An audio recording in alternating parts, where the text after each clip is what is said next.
Essa é a segunda epístola aos Tessalonicenses. Paulo escreve essa epístola enquanto ele está imerso na igreja aos Coríntios. Vocês vão lembrar quando nós falamos das epístolas aos Coríntios, Paulo, ele sofre muito, mas ele peleja muito naquela igreja. Ele passa ali cerca de 3 anos e meio, e mesmo tendo rejeição no meio dos Coríntios, ele luta e se esforça para que de casa em casa os irmãos sejam libertos das suas transgressões. E eu fico imaginando, irmãos, e eu me coloco muito no lugar de Paulo. Eu tenho certeza que todo mundo que assume uma posição de liderança, todo mundo que assume uma posição de ofício, de pregar a palavra, em algum momento se coloca nesse lugar, porque Paulo está trabalhando na igreja de Corinto, mas ele também está preocupado em escrever algo para a igreja dos Tessalonicenses. Então a gente tem que entender que quando ele está ali vivendo as suas rejeições, as suas lutas, as suas aflições, e se esforçando de casa em casa, eu falei isso aqui quando eu falei da igreja de Coríntios, ele também está escrevendo aos Tessalonicenses. E eu fico às vezes me imaginando que às vezes a gente está escalado para pregar, é assim que funciona? Está escalado para orar, para interceder. Às vezes a gente está na frente do ministério, mas está passando uma luta tremenda, e a vontade que dá é jogar tudo para o alto. Falar, não quero mais fazer isso não, eu quero me dedicar na minha vida. Mas o que o apóstolo nos mostra é que quanto mais eu vou me imergindo na obra do Senhor, mais Ele vai me dando a tua graça, a tua expectativa e a tua esperança. Porque ele está ali trabalhando aos Coríntios, pregando aos Coríntios, visitando os Coríntios, mas escrevendo também aos Tessalonicenses. Isso é a graça de Deus. Eu costumo olhar algumas pessoas e eu falo assim, olha, a graça do Senhor tem se estendido sobre a sua vida. Porque se a gente olhar para o ímpio, o cara que está no final de semana tomando a tua bebidinha, comendo ali a tua carninha sólida ali com a bebidinha, ele não aguentaria o trampo que a gente aguenta não, irmãos. Ele jogaria tudo para o alto, porque ele quer viver o teu bom prazer. Mas o nosso prazer é cumprir os propósitos de Deus sobre a nossa vida. É isso que nos dá graça, que nos dá prazer. Eu vejo a palavra de Deus e ele vai falar Paulo, Silvano, Timóteo. Silvano é uma variação do nome de Silas. E é curioso a gente saber que Paulo chama Silas de Silvano, porque ele muda a estrutura do nome de Silas de acordo com a geografia que ele está escrevendo o texto. Eu já falei dos Tessalonicenses, aquela região ali, aquela região grega, ela tem características e nomenclaturas diferentes. Por isso que Silas, Paulo e Saulo também tem a sua variação de nome, não porque Deus ele instituiu Paulo por Saulo, ou o inverso. Não porque Deus mudou a identidade de Saulo, chamou de Paulo, porque agora ele é salvo. Não, irmãos, era simplesmente a geografia do lugar. Era a nomenclatura, a identificação que mudava. Então Paulo menciona a si mesmo, Paulo menciona Silvano, que é Silas, e fala de Timóteo. E aqui me chama a atenção, porque Paulo não está só.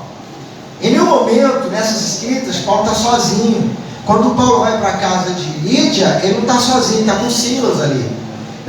E ele provavelmente está com outros missionários que estão participando daquela empreitada, porque lá na frente ele vai citar homens que desacreditaram da obra, ou seja, eles estavam com eles em algum momento, imersos.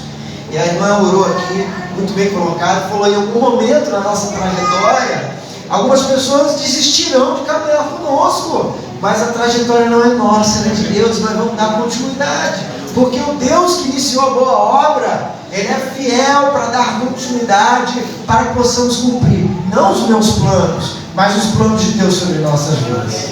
Eu só vou saber os planos de Deus lá no final, mas o final não chegou. Quando o final chegar, eu acredito estar com o Senhor, e eu vou olhar para baixo, para a minha trajetória e falar, louvo ao Senhor porque eu cumpri não os meus planos, mas os planos de Deus sobre a minha vida. Então ele menciona, além de Silas, Timóteo, que é um jovem pastor, e Paulo dá a ele uma prerrogativa de estar trabalhando no meio daquelas igrejas de Colossos, Tessalonicenses. Ele dá essa caminhada missionária, e nos parece que entre a primeira epístola para a segunda epístola de Tessalonicenses, um texto, uma carta fraudulenta chegou no meio deles. Não sabe muito bem se é um escrito ou se foi um pregador que anunciou que provavelmente o Senhor já tinha vindo, ou que na ascensão de Jesus, o arrebatamento da igreja já havia ocorrido, e de que eles estavam vivendo o período da tribulação.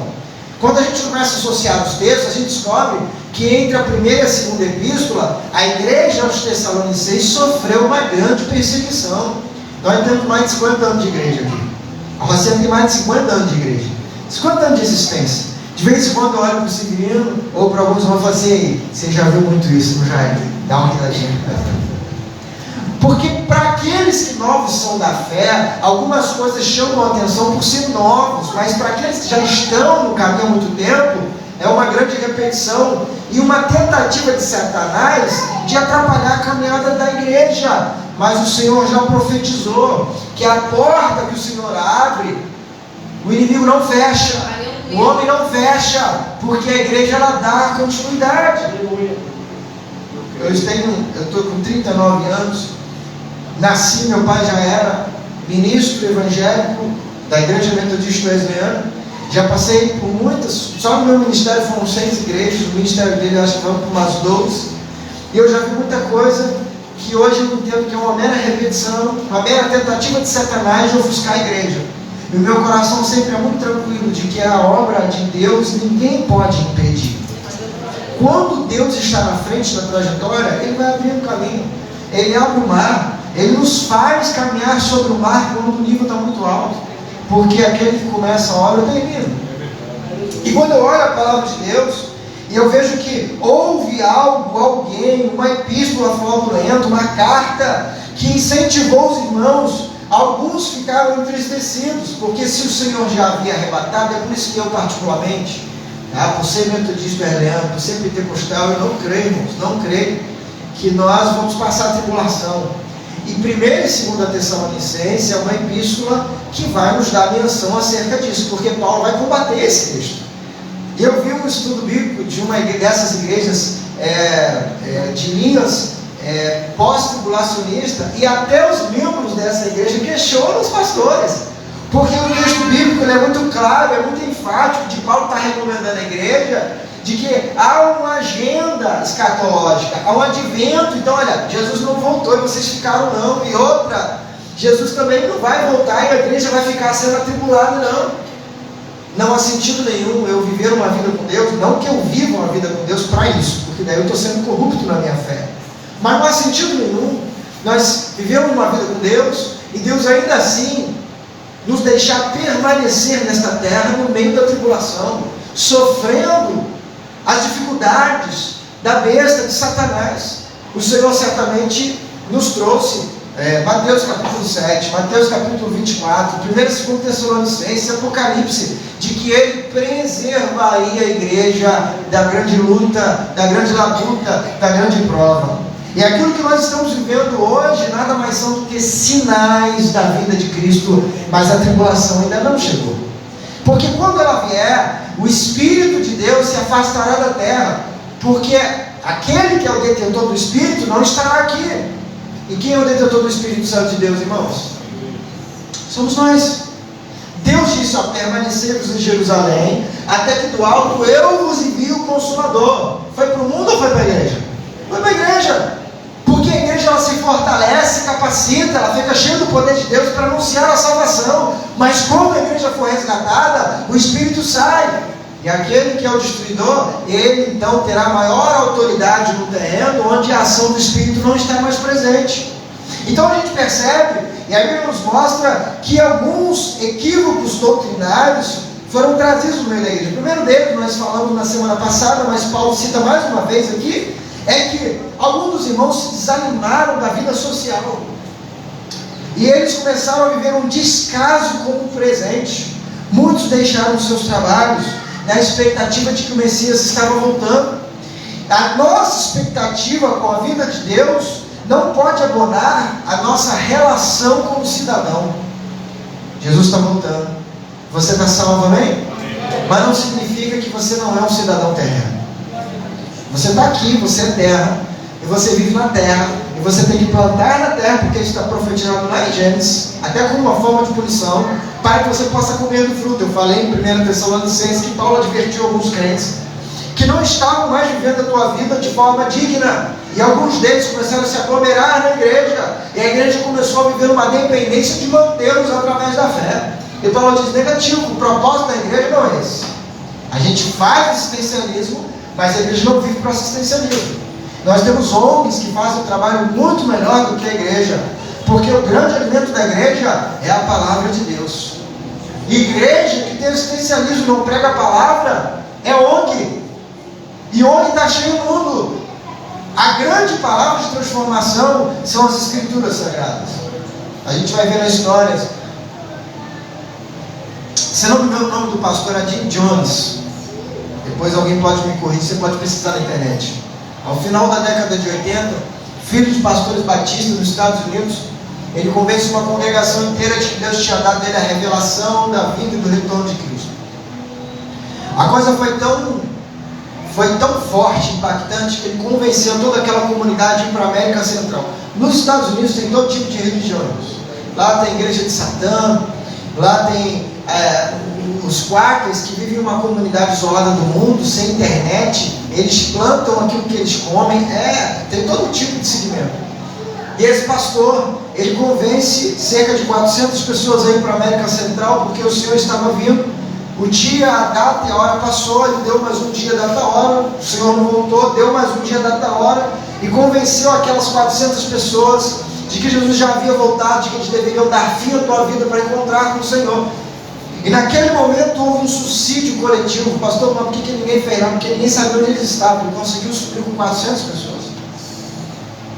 Isso é resultado de uma geração que não conhece a palavra de Deus, que tem um descaso com o presente. Nós temos uma responsabilidade social. Você tem responsabilidade com o outro, com o teu familiar. Você tem responsabilidade com o Senhor da sua casa. Jesus está voltando, mas não significa que você agora está no céu, você está na terra. Você tem responsabilidade com a esposa, com o filho, com o marido. Você tem responsabilidade com o seu trabalho, tem responsabilidade com a sua luz. Eu lembro que, eu ainda era muito novo, eu lembro que tinha um irmão, numa das igrejas que nós passamos, que ele se converteu ao Senhor e ele ficou muito eufórico. Porque vamos ser sinceros, para quem era do mundão perdido, quando ele vem para a igreja, ele fica desesperado de amor. Não é assim que funciona. Onde superabundou o pecado, vai superabundar a graça de Deus. E ele ficou tão apaixonado que ele começou a pregar. Pregava de dia, pregava de tarde, pregava de noite. Eu lembro que em uma determinada situação tinha uma mulher na porta, estava chegando, era criança. Meu pai era pastor da igreja, e ele viu que era a mulher na porta, e a mulher parada. A gente desceu, abriu a porta. Pastor, o senhor, pastor da igreja, eu quero conversar com o senhor. Depois não. E ele abriu a porta, não tinha um gabinete, a igreja estava em construção. Eu falei, o que está acontecendo, irmã? E ela falou assim, eu quero que o senhor devolva o meu marido. Eu falei, mas como assim devolver o teu marido? Porque o meu marido agora só quer saber de falar de Jesus. Eu acordo de manhã, ele já saiu para comprar o pão, demora 3 horas. Quando chega, já estou fazendo almoço. Eu falei, o que aconteceu? Eu estava falando de Jesus. Eu falei, mas e o pão? O Senhor está voltando, não tem tempo para comer pão. O pão é Cristo. Ele almoça e sai, pastor, não vejo mais esse homem, chega às 11 horas da noite. E eu falo, onde é que você estava? Eu estava falando de Jesus, passei no bar, vi uns amigos antigos, fiquei falando, o tempo passou, glória a Deus, o Senhor está salvando a alma. E ela falou, pastor, eu quero que o senhor devolva o meu marido. Eu não sei, eu prefiro o marido da terra comigo, que o marido do céu está sendo arrebatado. E Paulo exorta alguns crentes em Tessalonicenses, que estavam envolvidos com o arrebatamento, mas que não estavam mais vivendo no tempo presente. Ele diz, ei, não é a função da igreja fazer uma comunidade cristã que se alimente a si mesmo, que se isole, que se autossustente e que não viva mais no mundo presente. Jesus vai voltar, tenho esperança nisso, mas vai ser no dia dele, não no dia da igreja. E aí Paulo começa a dar algumas recomendações desses sinais. O primeiro deles é 2 Tessalonicenses capítulo 1, versículo 8, com labareda de fogo, tomando vingança dos que não conhecem a Deus, dos que não obedecem ao Evangelho do nosso Senhor Jesus, os quais por castigo padecerão a eterna perdição, longe da face do Senhor, da glória do seu poder, quando vier para ser glorificado nos seus santos, e para ser admirável naquele dia em todos que creem, porquanto o nosso testemunho foi crido entre vós, foi pregado entre vós. Sabe, irmãos, a gente às vezes, a igreja entrou num momento muito pacífico, muito passivo. A Bíblia fala, vinde a mim os pacificadores. A gente não pode confundir pacificador com passivo. A igreja não pode ser passiva. A igreja é pacificadora, ela não é passiva. Nós seremos proativos em ser agentes de paz. O evangelho é a pregação de paz, mas a igreja não é passiva. Pecado é pecado. Isso não vai mudar. A igreja não pode se ocultar, se intimidar, se calar diante do pecado. E a Bíblia fala que o Senhor virá como labareda. Eu não sei se você já teve em algum momento, um momento de roça, um momento no seu quintal que você acendeu uma chama, uma fogueira, e você talvez se aqueceu naquela fogueira, mas se você se aproximar muito daquela fogueira, ela vai te queimar. A Bíblia fala que o Senhor voltará, não como um cordeirinho mudo, que aconteceu lá nos evangelhos, onde ele tristemente diz: Senhor, por que me desamparaste, por que afastaste de mim? Está consumado. Ele morre entristecido, porque ele queria um outro caminho, mas ele cumpriu o propósito de Deus. Senhor, se possível, afaste de mim esse cálice. Mas quando ele retornar, ele vai vir como uma labareda de fogo, julgando aqueles que nos menosprezaram. Me perdoe, mundo, mas eu quero dizer para você que é mundo, para você que é rico, que quando o Senhor voltar, ele vai julgar a tua transgressão, ele vai julgar o teu pecado. Você vai infelizmente padecer por não entender que Jesus entregou a tua vida na cruz por amor da tua vida. Nós não vivemos uma vida de santidade porque é um peso, nós vivemos uma vida de santidade porque somos transformados. Eu vi um vídeo curioso no Instagram, creio que seja uma paródia, e o camarada falou: tem algumas coisas difíceis que eu escolhi na minha vida, e ele fala duas coisas difíceis que eu nem lembro, mas a terceira coisa é ser crente, porque ser crente não pode fazer nada. Não sei se você já viu? Ser crente você não pode falar mal, ser crente você não pode beber, ser crente... Quem fala que é fácil ser crente é mentiroso. Na verdade, ele está tentando ser uma coisa que ele não é. A gente não tenta ser crente, a gente é crente. Eu não deixo de cometer as obras da carne porque eu estou lutando. Eu deixo de cometer as obras da carne porque eu sou transformado. E aquilo a mim me causa desprezo. Eu não tenho mais satisfação em fazer aquilo que a carne se agrada. Ponto. E se você não chegou nesse momento de transformação do Evangelho, eu digo a você, o Senhor pode causar um desprezo contra as obras da carne no teu coração de tal forma que você tem nojo do pecado. Você vai ter desprezo daquilo que contamina o homem e vai ter alegria naquilo que te dá paz. Não tem satisfação melhor do que você acordar um belo dia de manhã, abrir a palavra de Deus e começar a meditar na palavra de Deus dia e noite. Irmãos, é tão gostoso sentir a presença de Deus. Eu lembro que estava passando uma aflição no meu ministério. A primeira igreja que eu estive como titular, e eu estava tão aflito, irmão. Cheguei para o IBD, não tinha ninguém no IBD. Era 9 horas da manhã, lá em Irajá. Saia lá de Campo Grande. Eu falei: meu irmão, venho lá de Irajá, faço 1h20 para chegar aqui. Não chegou ninguém. Tinha irmãozinho que morava na rua de trás. A vontade dava de pegar o pé e jogar no telhado para acordar ele. E daí a gente fala assim: tem que ter, mas na hora que vai, não vai, mas tem que ter. É engraçado isso. E eu parei ali. A Dudu era pequenininha, minha esposa estava lá dentro, abri a igreja. E eu falei: Senhor, fala comigo. E de repente veio um vento. Você já passou por essa oportunidade? Não está ventando e vinha um vento? Eu sempre acho, isso aqui digo eu, não o Senhor, que é o Senhor me tocando. Olha, me perdoe, irmãos. Pode ser uma grande besteira que eu estou falando. Os mais céticos me perdoem muito. Mas quando eu peço para Deus me dar um sinal e vem o vento, e esse vento toca na minha face, toca no meu rosto, e de repente vieram alguns pássaros. Irmãos, eu não estou inventando não. E os pássaros pousaram no telhadinho que tinha direito e eles começaram a cantar. E Deus, de repente, eu ouvi, eu senti no meu coração: tudo que tem fôlego louva ao Senhor. E eu falei: meu Deus, eu tenho que louvar o Senhor, eu tenho que fazer por alegria a Deus. E eu comecei a admirar aqueles pássaros louvando ao Senhor. E não tinha ninguém para ver eles louvando, mas Deus estava vendo isso. E aí meu coração começou a se alegrar. E parece que os irmãos combinaram de vir de mão dada, chegou todo mundo junto. Eu falei: meu Deus, pai, está todo mundo ali esperando assim, fica assim, sabe? Vamos entrar, todo mundo entrou. Eu falei: glória a Deus, Deus estava segurando só para falar comigo, porque eu tenho que fazer primeiro para Deus, depois os outros. E a Bíblia nos mostra que o Senhor virá como esta labareda. Irmãos, nós precisamos ser proativos em falar e anunciar a salvação. Se você é católico, se você é espírita, se você é simpatizante da igreja, lamento muito, mas nada disso vai te levar para o céu. É um egoísmo muito grande do crente ver pessoas que estão indo para o inferno e não falar que elas estão indo para o inferno. É egoísmo seu.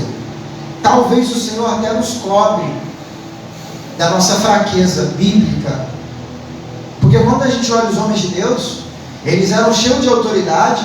Quando Paulo prega para aquele mágico Simas, e quando aquele homem se arrepende, ele era um grande vidente da cidade, ele poderia ser condenado, Paulo poderia ser preso, apedrejado, poderia ser açoitado, mas ele se encheu de autoridade e pregou a palavra para o grande mágico da cidade, e aquele homem se converte. Quando aquele homem se converte, ele vira testemunho para multidões de pessoas, porque Paulo ousou sobre um homem que não conhecia. E às vezes a gente fica acreditando no que o mundo prega. A igreja, ela tem que ter, tem que ser passiva. A igreja, ela tem que ter cuidado nas palavras. Irmão, você não pode destratar, maltratar, isso não pode falar mal, mas se você falar o que é certo, você tem que falar, está errado, está certo, é o que a Bíblia diz. E quando nós assim procedemos, nós estamos falando para o mundo: existe uma labareda de fogo que consumirá, destruirá, irá aniquilar aqueles que não creem no Senhor. Aí eu vou para o Apocalipse. A palavra de Deus mostra aqui em Apocalipse, há uma multidão de santos que está vendo o povo que está sendo perseguido vindo com as suas vestes manchadas de sangue, e o Senhor pega vestes brancas, limpas, e coloca e transforma aquela veste de sangue em vestes brancas. O Senhor é a nossa justiça. O Senhor é aquele que está vendo nossa perseguição, mas Ele sofre com a gente, mas não vai permitir que nós estejamos permanentemente na perseguição. Aí Paulo, olha, também tem um outro porém, vai vir uma grande apostasia, 2 Tessalonicenses capítulo 2, versículo 2 ao 12. Sabe o que é apostasia, irmãos? Apostasia, vai haver um momento de esfriamento, vai haver um momento onde a igreja, ela vai ser deixada de lado. Nós vivemos no Brasil na década de 90 um boom evangelical, foi muito gostoso a década de 90. Eu vivi a década de 90, minha fase dos juniores, entrando nos adolescentes. Irmão, o negócio era maravilhoso, as igrejas abarrotadas, não tinha ar-condicionado. Nem mais antigo vai lembrar disso. A Rocinha não foi um diferencial, foi em todo lugar. As pessoas andavam quadras e quarteirões para se chegar nas igrejas. Não tinha muita igreja também na década de 90. Você tinha que caminhar 3, 4, 5 quadras para ir na igreja, mas você chegava com alegria. A EBD começava às 9. Eu lembro que na nossa sala de adolescentes nós tínhamos, eu acho que 25 cadeiras em média. Éramos 30 adolescentes. Se a gente não chegasse, não tinha vaga. A gente tinha que correr lá embaixo para pegar a cadeira. E se não chegasse cedo, os adultos enchiam também, não tinha vaga. Era um boom extraordinário. O evangelho deu um boom, cresceu. No final da década de 90 eles começaram a modernizar, botar ar-condicionado. Nós ainda estamos vendo a igreja de Cristo em uma trajetória, uma crescente. Isso é bom demais. Viva esse momento. Mas a Bíblia fala que antes da vinda do Senhor vai haver um momento de apostasia. Esse momento de apostasia é um momento de esfriamento, é um momento onde a igreja ela vai ser deixada de lado. Se você olhar muito bem o que está acontecendo no momento político, a igreja ela já está sendo vista como um alvo a ser combatido. Já vemos alguns representantes da política dizendo que a igreja representa tudo aquilo que é de pior na sociedade, porque ela prega a espiritualidade, ela prega a família, ela prega o homem, ela prega uma mulher. Eu falei, meu Deus, mas que mal é isso? Porque desde que eu sou gente e me vejo como gente, eu aprendi que esses são os elementos que a gente deve lutar. Eu vou lutar pela minha família, eu vou lutar pelo meu filho, eu vou lutar pela minha casa, eu vou lutar pela dignidade, eu vou lutar pelo bom senso. Só que agora esses elementos não são mais importantes. A igreja passou a ser um alvo a ser combatido. Eu digo para os irmãos, sabe por que as famílias estão sendo bombardeadas? Porque a base de uma igreja são as... A gente quando recebe um irmão, a gente não recebe um irmão, a gente recebe uma porta aberta para salvar a família de uma pessoa. Lídia foi uma porta aberta para a salvação de toda a sua casa. Paulo salva Lídia, Paulo é usado pelo Senhor para salvar Lídia, e Lídia e toda a sua família salvam pelo Senhor, e toda a sua família forma uma igreja em Filipenses. E essa igreja foi testemunho para que hoje nós pudéssemos aprender. Uma pessoa que senta aqui pode ser uma porta aberta de uma igreja que nós vamos abrir em algum momento. Acredita nisso em nome de Jesus. E é por isso que o mundo tem lutado contra as famílias, porque famílias são portas abertas. E Paulo recomenda: não se abalem por falsas palavras. Irmãos, muitas pessoas virão e pregarão aquilo que não é dito pelo Senhor. Muitas pessoas virão e trazerão falsas palavras, anúncios sobre o Messias. 2 Tessalonicenses 2:2. Quem lembra do Henrique Cristo? É o nosso Jesus, né, homem. Quem fala: meu Pai está no céu, ó Pai. E começou a ir nos programas, nos domingos, com as suas pregações. De repente ele começou a ir nos programas de humor. Aí a parada começou a ficar estranha, né? E começou a ser caçoado. Ele até entende muito de Bíblia. Você percebe que ele entende Bíblia. Ele leu muita Bíblia, porque ele tem uma defesa bíblica muito importante. Mas ele não é Jesus. Porque esse Jesus que nós estamos esperando é Jesus homem. Quem entende escatologia, aquele que virá anunciando ser Jesus homem, é Deus ou é o diabo? É o diabo. Porque o Jesus que virá agora não é um Jesus fraco, humano, é o Jesus Deus. Aliás, quando a gente pega a simbologia do Apocalipse, da escatologia, o 7 é o número de perfeição, que para os judeus é associado ao próprio Deus. O 6 é o número do homem. É por isso que a besta é a revelação da besta. E quando é citado em Apocalipse, ele fala que a besta é 666, porque 6 é o número que dá atribuição a uma identidade de homem. A besta é a manifestação do Espírito do homem na terra, e não a manifestação do Espírito de Deus, porque Deus é perfeito. Lá em Apocalipse vai trazer-nos a revelação de quando o primeiro cavaleiro branco for liberado, ele vai ser liberado sobre o cavalo branco com um arco sem flecha. Ele vai demonstrar ter autoridade, ele vai demonstrar ter poder, mas ele não cumpre objetivos porque ele não tem poder. Ele lança sua flecha e não alcança, porque o Cristo é aquele que demonstra autoridade, demonstra poder, mas cumpre os teus objetivos, porque sobre aquele nome tem todo o poder. E ele vem falar: vai haver apostasia, não se abale dos falsos cristos, e se manifestará o homem do pecado. É o anticristo. 1 João capítulo 2:18, Apocalipse capítulo 13, de 1 ao 10, é a besta que vem do mar, que se opõe a Deus e a sua lei. Ele é o filho da destruição. Quando a gente fala da besta do mar, esta besta, ela anunciará a besta da terra. Ela vai ser uma besta espiritual. Essa besta que vem do mar, e o mar é símbolo de multidão. Presta atenção nisso. No Apocalipse, o mar é símbolo de onda. Eu não sei se quem é mais jovem gosta de pegar jacaré, né? Ou gosta de surfar. Quando você fica muito tempo no mar, ele não fica assim? Eu não sei se é só comigo. Se você ficar umas 4 horas no mar, eu gosto de mar. As mulheres não são muito fãs, né? Tem poucas eu gosto. Mas a mulher vai para o mar para ficar na areia. Eu nunca entendi muito isso. A água é fria. A água é fria. A ideia da água é ser fria, né? Senão ia ser o ofurô de Deus, né? Então, aí quando você chega em casa, você deita na tua cama, só eu tive a sensação, você fica meio assim. Fala: meu Deus do céu, eu não uso drogas, né? Não pode. Mas, onda. A ideia da besta do mar é que vai vir uma onda. Irmãos, me perdoe, já tem uma onda ideológica. Já estão se aprovando princípios imorais que a sociedade brasileira como um todo rejeita, mas já está aprovando.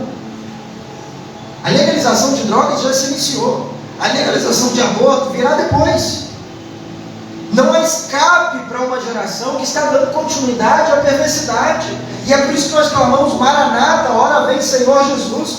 Ele se opõe a Deus, ele se opõe à lei de Deus, ele é blasfêmio. Lá em Apocalipse capítulo 3, versículo 4, esta é uma besta que sai do mar para ser adorada. Daniel vai falar de um sacrilégio terrível, porque ele buscará adoração para si mesmo. E a Bíblia nos mostra que quando ele buscar adoração para si mesmo, ele comete esse sacrilégio terrível. Ele se assentará em um lugar onde seria o de Deus. Ele buscará que as pessoas o adorem, mas nós seremos aqueles que saberemos que ele não é o Messias, porque o Messias virá como labareda de fogo. Não com estratégia ideológica, não com estratégia política, mas ele virá com poder e autoridade. E aí Paulo diz o seguinte, isso me chama muita atenção. Versículo 15, capítulo 2. Não lembrais, quando eu estava convosco lhe anunciando estas coisas? Irmãos, Paulo esteve com eles. Atos capítulo 17, de 1 ao 3, eu falei na aula passada, na ministração passada. E quando Paulo esteve com eles, ele assinou coisas que eles já esqueceram. Satanás, ele virá e ele também emitirá sinais. Paulo já havia falado sobre isso. O crente é ser humano, e ser humano esquece. A gente esquece. Lembro que uma vez eu entrei, trabalhava na Carol de Galvão, era novo, eu entrei na sala de reunião com a canetinha e o celular no bolso. E o meu gerente falou assim, você vai aonde assim? Eu falei, para a reunião. Não, volta e pega a tua agenda. Eu falei, vocês não ganham agenda? Não ganham. Eu falei, não, mas eu vou prestar atenção. Não, eu não quero que preste atenção, eu quero que você anote. Porque o ser humano esquece aquilo que foi acordado. E eu não quero falar de novo sobre o mesmo assunto. Paulo fala o seguinte, vocês não lembram daquilo que eu vos ensinei? Eu já falei sobre esses assuntos, vocês esqueceram. Talvez se ele tivesse acesso a papel e caneta, falou, por que vocês não anotam o que eu estou falando, vocês não esquecerem? Irmãos, tem coisas que a gente passa na Bíblia que a gente acaba esquecendo. É tanta informação, é tanta tribulação, é tanta luta que a gente vive, que a gente esquece. Sabe a coisa que a gente esquece? A gente esquece que Jesus é o Filho de Deus. A gente esquece que Jesus é aquele que sente a nossa dor. A gente esquece. A gente esquece que colocamos a nossa vida na mão de Deus. Às vezes a gente está sofrendo por uma luta, por um pedido de oração. Senhor, o Senhor não está dando. O Senhor esqueceu de mim. Não, irmão, você colocou na mão de Deus. Eu lembro de uma irmã que ela pediu para a gente fazer uma oração muito pessoal. Falou, pastor, coloca meu marido na mão de Deus. Eu coloco. Você coloca, eu também coloca. Você vai deixar Deus trabalhar? Falei, porque quando Deus começar a tocar nele, o negócio vai cair para o outro lado. Falei, mas por quê? Porque Deus é aquele que ama. Ele tem tanto amor que ele faz questão de te salvar acima de te preservar. É dura essa palavra. Mas ele prefere salvar você do que preservar você nessa terra. Não adianta você ficar saudável se você for para o inferno. Mas talvez o Senhor possa lhe tocar para que você se achegue no céu. Nós começamos a orar. As aflições começaram a vir sobre o marido dela, veio desesperada. Pastor, ora comigo que meu marido está passando isso, está passando aquilo, teve isso, teve aquilo. Eu falei, peraí. Há 1 ano e meio atrás você disse que Deus tinha liberdade. Você pediu para Deus salvar o teu marido. Deixa Deus completar a obra agora. Segura. Segura a onda. Porque foi você que deu liberdade. Cuidado com as coisas que você pede ao Senhor. Cuidado com os pedidos que você coloca no teu coração. Diz a palavra de Deus que eles esqueceram. Nós esquecemos, irmãos. Não esqueça, não. Por isso que a Bíblia fala, se você promete alguma coisa a Deus, se você faz algum tipo de promessa, não tarde em cumprir. Não tarde em executar, porque Deus no céu não esquece. Deus, ele é onisciente, sabe de todas as coisas. E ele afirma, esse espírito de iniquidade, capítulo 2:7, já opera entre vós, ele já está no meio de vós, se opondo às leis de Deus, se opondo à igreja do Senhor. O mesmo espírito maligno que se opôs à igreja de Tessalonicense, ele se opõe à igreja da Rocinha. A gente estuda na história da teologia uma coisa chamada de antissemitismo. Quem já ouviu falar essa palavra aí? Antissemitismo, a gente crê que é um espírito maligno que se opõe aos povos de origem semita. Quem são os povos descendentes dos semitas? Os judeus. Se você olhar a história, os judeus foram perseguidos lá atrás e foram escravizados pelos egípcios. Não é assim que está na Bíblia?